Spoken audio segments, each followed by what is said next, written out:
13 марта были даны первые старты на спартакиаде среди поисково-спасательных формирований Государственного бюджетного учреждения аварийно-спасательной службы Республики Башкортостан.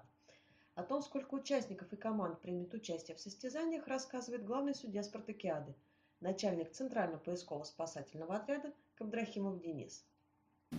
Сегодня прошел первый заезд спасателей в количестве 24 человек. Планируется еще 3 заезда. Таким образом, все поисково-спасательные формирования нашей службы пройдут этапы данной спартакиады. Всем участникам предстоит пройти несколько этапов.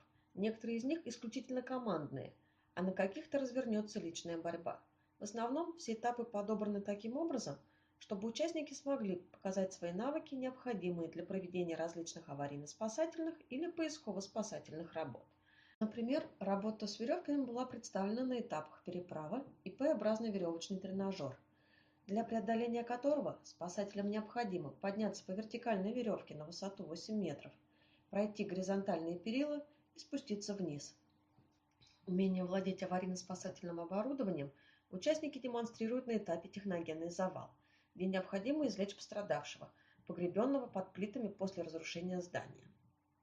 На этапе пожарная полоса препятствий спасатели не только на время одевают боевую одежду пожарного и дыхательные аппараты, но и во всем этом снаряжении преодолевают лабиринт в специальной теплодымокамере.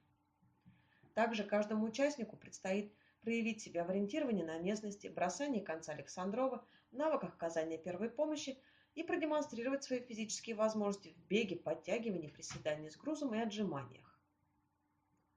Как считают сами участники, борьба на спартакиаде – это борьба за человеческие жизни в реальных условиях. Данные соревнования спартакиада нам дает сплоченность в нашей команде, уверенность в действиях отрабатываем. Данная спартакиада нужна для повышения профессионализма каждого спасателя, для тренировки каждого спасателя. Сплачивается команда, общаемся с другими отрядами нашей службы, достигаем что-то новое.